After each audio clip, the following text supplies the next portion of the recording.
Satipatthana Vipassana meditation means observing every phenomenon occurring at the six sense doors.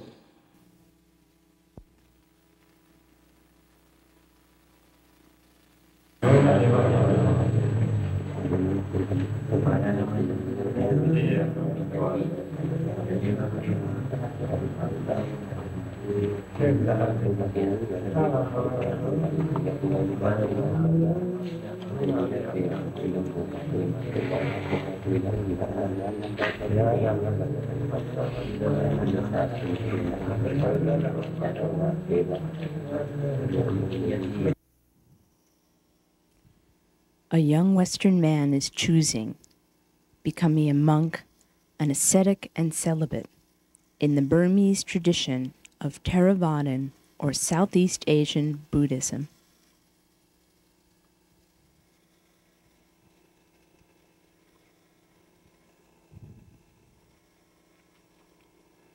He, like other Westerners before him, has decided to renounce the worldly life for a rigorous, demanding schedule of meditation and study.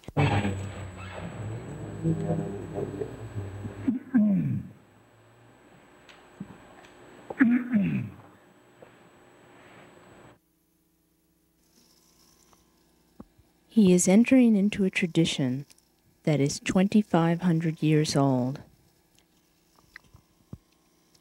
and it is enjoying a renaissance thanks to a Burmese meditation master, Mahasi Sayadaw.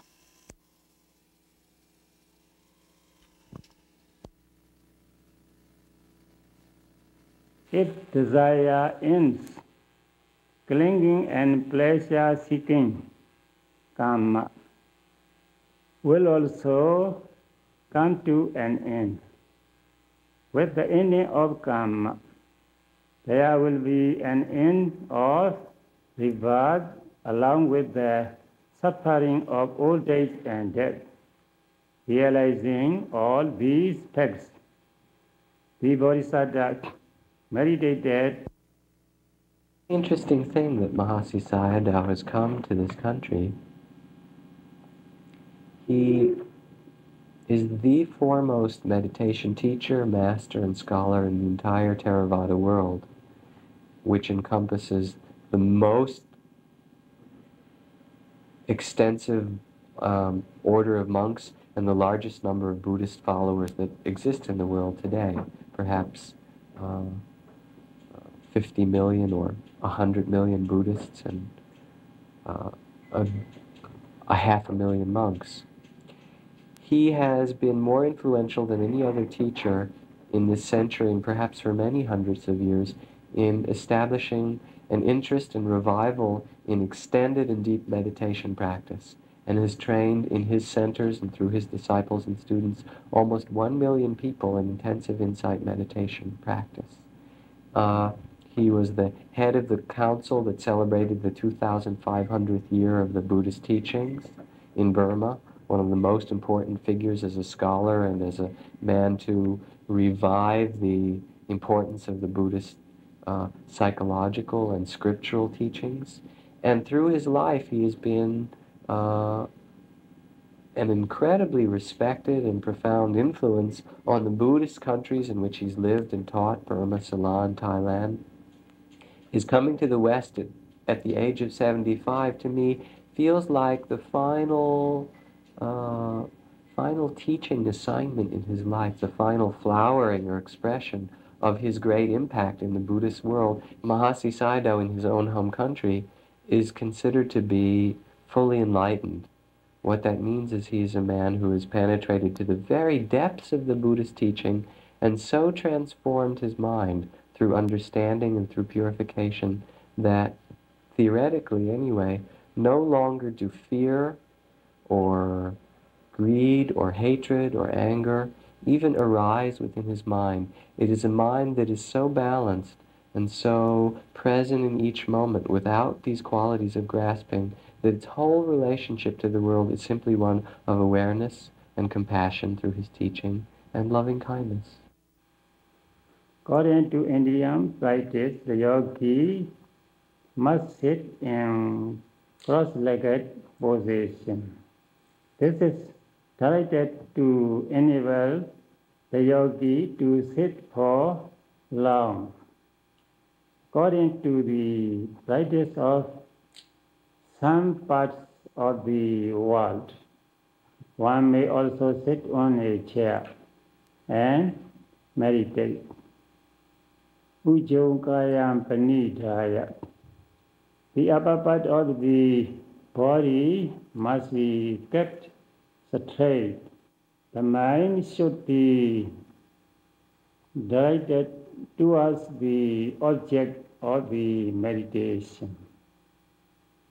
The mind should be directed towards the object of meditation. Vipassana meditation means observing every phenomenon occurring at the six sense doors.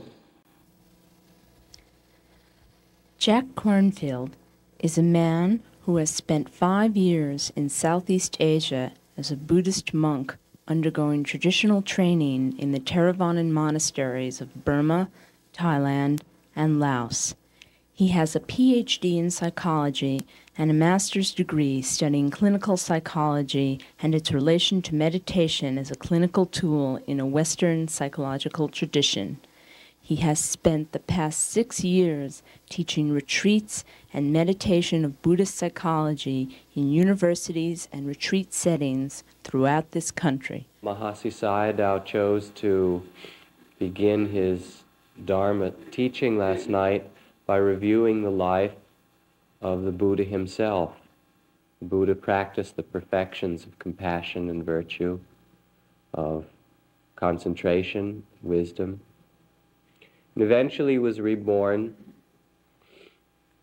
as a small-town prince in Nepal, northern India, grew up in the palace life, was married to a beautiful princess, but at some time in his youth went out and discovered that even though one be born into the most fortunate circumstances in this life, as the Prince Siddhartha was born, still there was the basic human difficulties for all of us of old age, of sickness, of death, of the kinds of sorrow and suffering of being separated from that which we love at some point, or associated with that which we do not.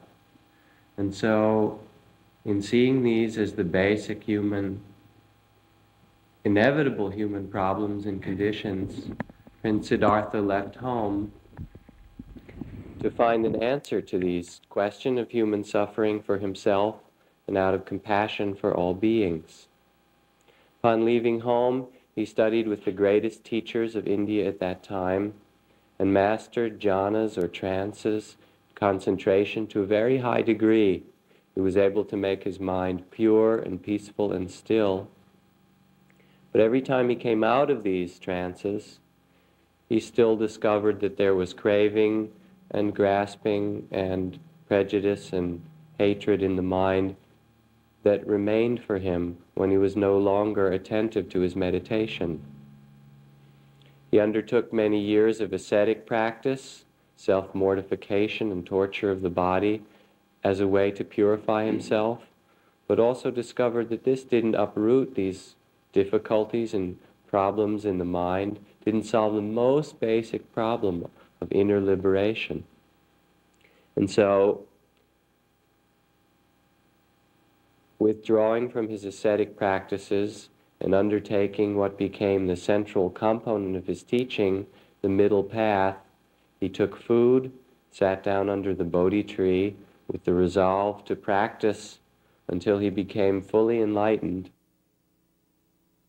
came to that complete and total freedom and liberation of mind, which he then taught with great loving kindness and compassion and skill for 45 years, for the rest of his life, throughout that area of Asia and India.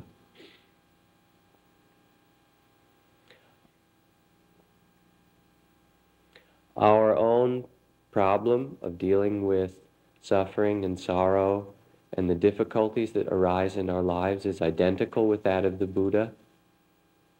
And the teachings have been given in order for us to apply and understand these basic truths of that which brings difficulty and sorrow through grasping, and that which is the potential for each one of us of insight and liberation of our hearts.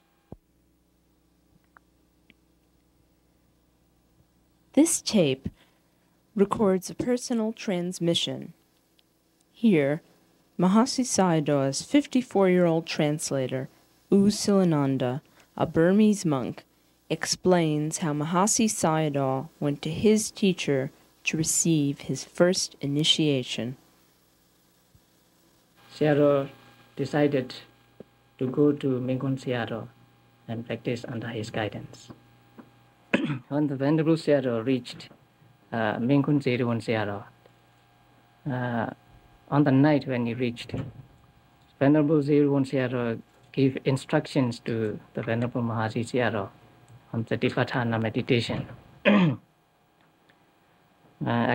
This instruction was according to the Vipassana Sutta, to note walking when the yogi is walking, to note lying when he is lying, to note sitting when he is sitting, and also to note the physical and mental activities, all the physical and mental activities, and also to note when they occur. Sayadaw practiced Vipassana meditation under Mingun Sayadaw for 4 months. Sayadaw intended to stay there for 1 year, but circumstances did not permit Sayadaw to stay there for a year.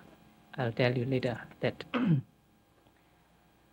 when Sayadaw was practicing Vipassana meditation there, Sayadaw said he practiced intensely and with vigor and energy.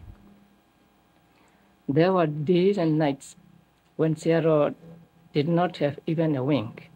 He did not sleep at all for 24 hours.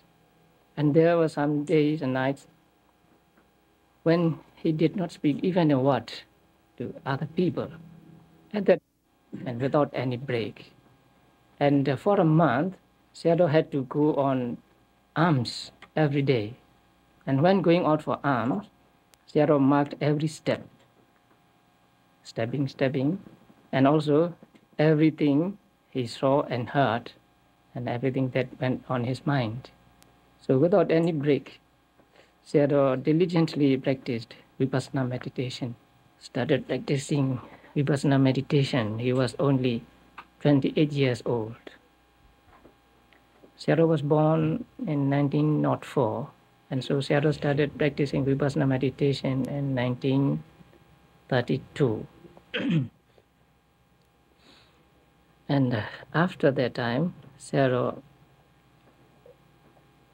practiced himself, but as he was a little young, he did not preach and give instructions to other people. But one day, Sayadaw's younger brother died, and Sayadaw was alarmed and thought that my brother died not having practiced Vipassana meditation because I have not given him instructions. And from that time on, Sayadaw was intent on giving instruction Vipassana meditation. And that opportunity Sayadaw got in 1938. This tradition, which began in Burma, moved to the Western world. Munindra, an Indian of a Buddhist family from Calcutta, became the missing link. Munindra is an Anagarika, which literally translates as he who has no home. Not quite monk, and certainly not householder, the 65-year-old man sleeps an average of 3.5 hours a night. He is a proficient Sanskrit scholar and has held many positions of importance pertaining to Buddhist affairs for the Indian government. And in the meantime, the government of Burma the then Prime Minister of Burma invited me to go to Burma to learn Dhamma, to practice meditations. And on leave for 3 months, I went to Burma. And there, and I, with some of the two of other friends, I went to Burma, and went towards the Anagarika, the main international meditation center in Burma, which where Venerable Mahasi Sayadaw was the chief meditation master. I was placed at his disposal. I spent nearly 9 years there, but within 5 years I completed the whole study, and as a brahmachari, Anagarika, not as a monk, because as a monk I thought that if I become monk, and I have to oblige the Dayakas supporters and to go there and to accompany this monk, going for alms begging. I may not find right time, and I may waste time in this way. So that's why I prefer to remain as brahmachari. Training, I taught many students in Burma. Then I thought I must leave for India. And when I arrived in India, since my arrival in 1967, since that time, I begin to teach, but there is no proper center in Buddha Gaya. And it was difficult. In the beginning, I was staying in some guest house there. Then, at the request of the Samanvaya Ashram, which is established by Acharya Vinoba Bhave, one of the friend and disciples of Mahatma Gandhi. There is a Gandhi Ashram at Buddha Gaya. So they invited me to stay there, and I spent several years there. And people came to know about my coming, and some professor, students, and some Marwadis business people from Buddha Gaya, they used to come often and on to hear, to discuss Dhamma, to practice there in Buddha Gaya. And also during my stay there, and I used to meet people from all over the world. There, he met and taught Joseph Goldstein, an American who now teaches meditation globally. Finished my Peace Corps tour, I returned to America and began to practice meditation on my own. After a short time, I realized the importance and the need for having systematic guidance and instruction, feeling a real important need for a teacher, and decided at that time to return to Asia. My plan was to eventually end up in Thailand with a stopover in India, where some friends had given me the names of various teachers there. I went to India, and through a series of circumstances, I ended up in Bodh Gaya, the place where the Buddha was enlightened, where I met my first teacher of meditation, Anagarika Munindra. And that was how I ended up in India. I decided to stay there and do the intensive practice. What touched me most in the beginning was less the personal connection and more the attunement to the Dhamma practice itself.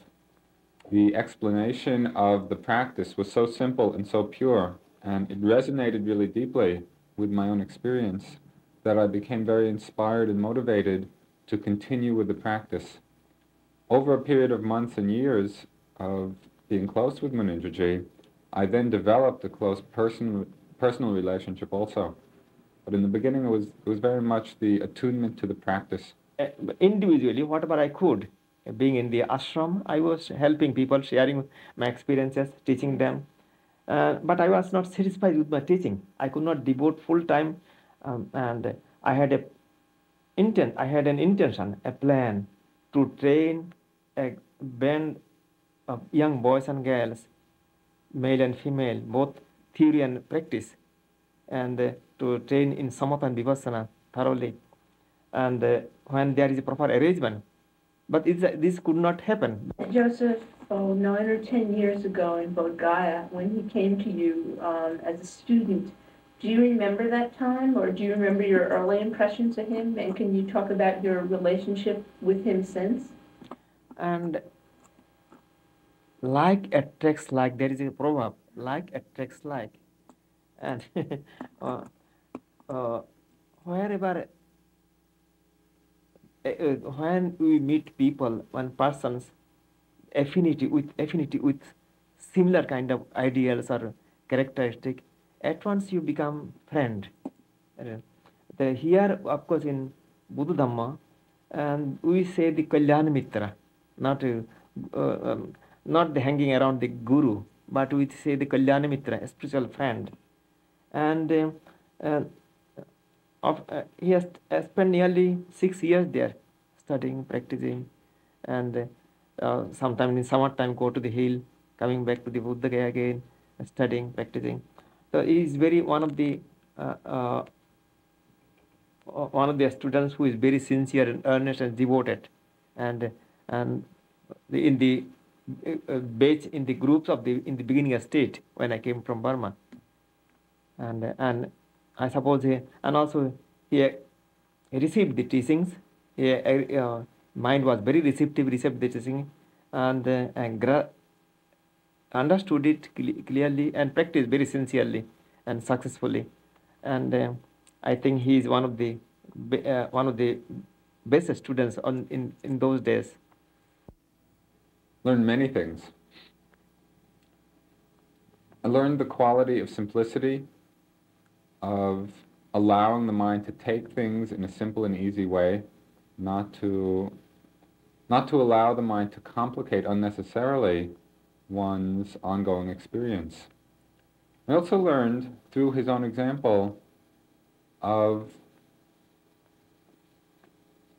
understanding that there was no need to hold on to a self-image, whether a worldly self-image, a spiritual self-image. He himself was a model of somebody who was so completely himself in all the circumstances that I could observe him, without any kind of image that he was projecting. And that was a great freedom. There was a great freedom in seeing that we didn't have to hold on to a model of personality, to a model of a way of behaving in beginning a spiritual path. I know that after establishing the center in Rangoon of Dathanayeta, that his teaching spread very wide in Burma, and that there have been many 100,000, perhaps almost 1 million students who have practiced Burma and Thailand and Sri Lanka. Here in this room, there are now several generations of students of Sayadaw Piyaji. There is Sayadaw Piya himself, and there's Anagarika Munindra, who studied long ago in Burma, and then his student who studied 10 years ago in Bodh Gaya, Joseph, and Joseph's student, who is Alan, who's sitting behind him. What does Sayadaw Piya think of this? Is it going okay?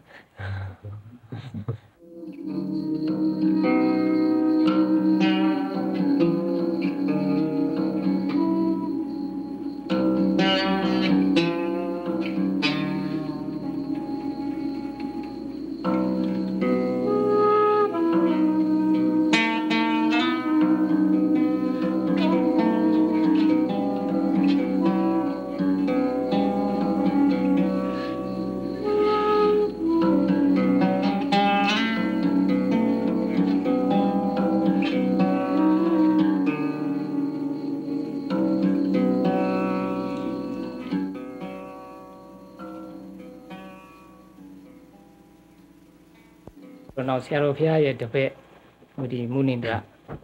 The Munindra ye debate the Goldstein. The Goldstein ye debate who got now Adilu say a send Tima de Lupinera or Sayadaw Piya the boy Jam. 4 generations now. Munindra ji practice Vipassana meditation under Sayadaw's instructions. And Munindra ji in turn taught Vipassana meditation to other people. And Mr. Joseph practiced Vipassana meditation from him. And Mr. Joseph, in your turn, taught to other people. And so Sayadaw was very glad and satisfied with all of you doing here. And Sayadaw said it is needless to say that he was happy and satisfied with you all. But he wanted to ask you to carry on this tradition and to make progress in the future. That's what he wants.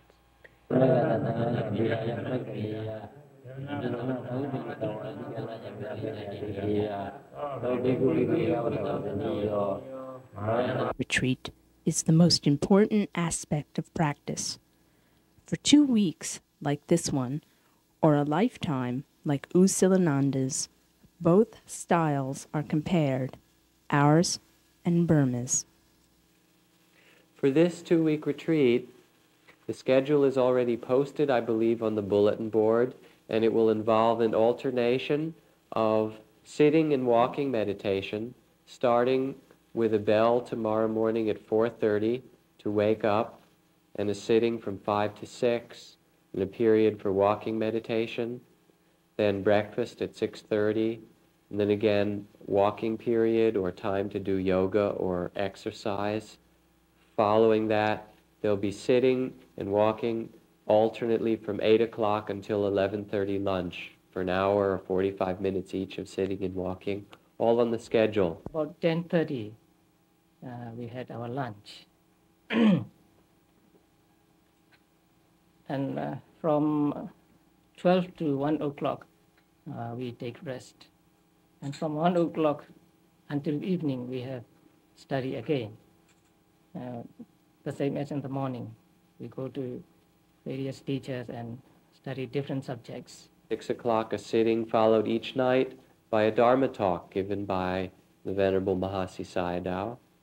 And then, again, a couple more hours of sitting and walking until late tea at 9:30, and then bedtime or further practice for those who are awake. Routine.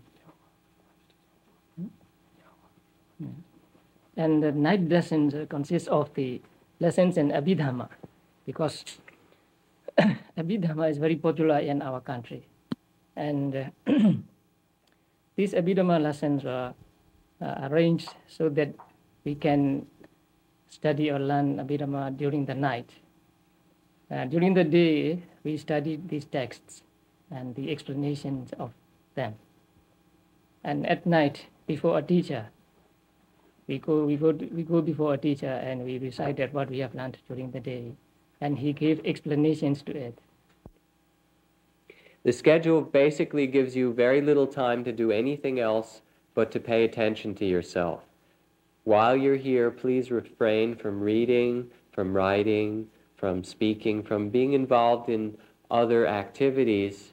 This 2 weeks is a very precious time, and its essence, its purpose, is to learn about yourself in the most deep way that you can, to pay attention and listen to the body, to the mind, to the emotions, to all the parts of your experience with care and with concentration from the moment that you awaken all the way until the time that you go to sleep.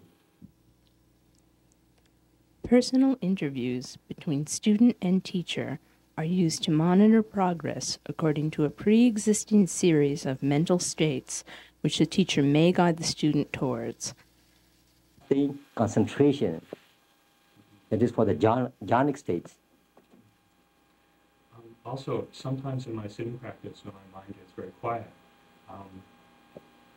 I begin to lose a sense of separation from the objects of awareness.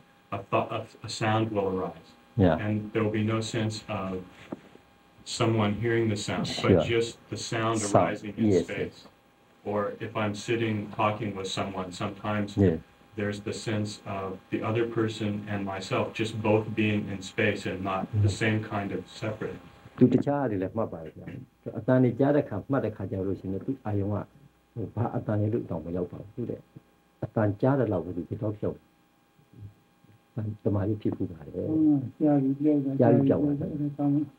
think that when you hear the sound arises and passes away, or just a continuous sound you are hearing? No, it arises and passes away.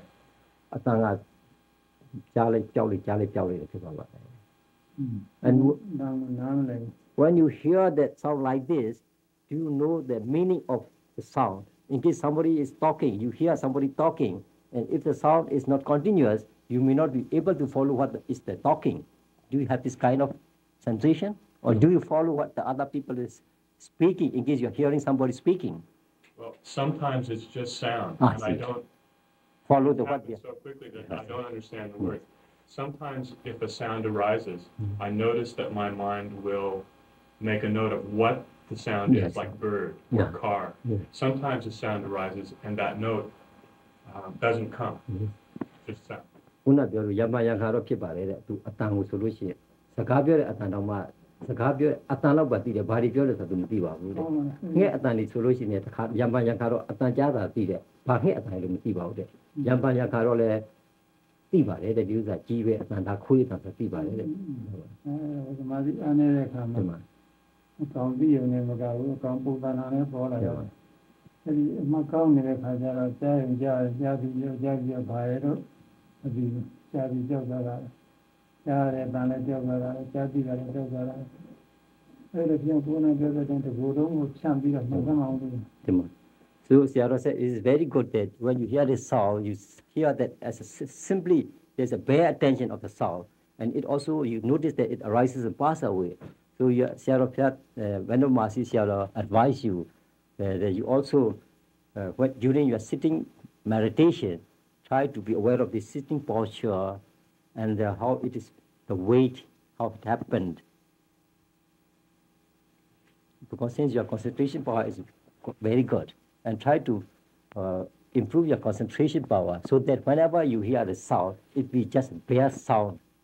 You don't have the idea that it's a bird sound, it's a sound of a dog. People often think that meditation is a withdrawal from the world or an otherworldly activity. Actually, what happens is a very direct and immediate experience of one's own mind and body, of getting into an intimate communication, an intimate understanding of how one's own experience is happening. And so rather than being a withdrawal from the world, it's rather an opening to oneself and how one responds to the world and one's environment in a very deep and immediate way. Using the breath as a foundation of practice, simply training the mind to become somewhat concentrated and calm, allows for the possibility of opening up to a deeper awareness of all the other more subtle mind-body processes. And so we begin to tune to the different levels of bodily energies that are going on, to release a lot of the tension that we hold in our bodies through the practice of awareness. We begin in the practice to become aware of thoughts and feelings and sensations, all kinds of mental phenomena as well, and it leads to a real understanding of how the mind is working. Tradition in Asia for the support of teachers is that the teaching is always given freely. There's no charge for the teaching itself. Bringing this tradition to America, we found the need to charge at retreats to cover the cost of food and lodging. But we didn't want to include in that cost any kind of salary or remuneration for the teachers as a way of maintaining that tradition of offering the teachings in a freely given way. So we rely on what is called dana in Pali language. Dana means offering. At the end of retreats, any of the students who wish can make an offering or contribute some dana, which we use for our support. And this is how you've been living for the past 5 years or so? Right. It's a very wonderful relationship then between student and teacher.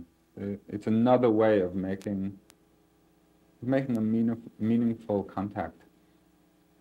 Amma Sambuddhassa Namo Tassa Bhagavato Arahato Samma Sambuddhassa Namo Tassa Bhagavato Arahato Samma Sambuddhassa Buddhaṃ saranam gacchāmi Dhammam saranam gacchāmi Sanghaṃ saranam gacchāmi Dutiyampi Buddhaṃ saranam gacchāmi Dutiyampi dhammang saranang gacchami. Dutiyampi sanghang saranang gacchami. Tatiyampi buddhang saranang gacchami. Tatiyampi dhammang saranang gacchami. Tatiyampi sanghang saranang gacchami. Nyadana varamani sikhabdam samadhiyami. Kamma summa chachara varamani sikhabdam samadhiyami. Abrahmacharya varamani sikhabdam samadhiyami. Musavada varamani sikhabdam samadhiyami. Sura me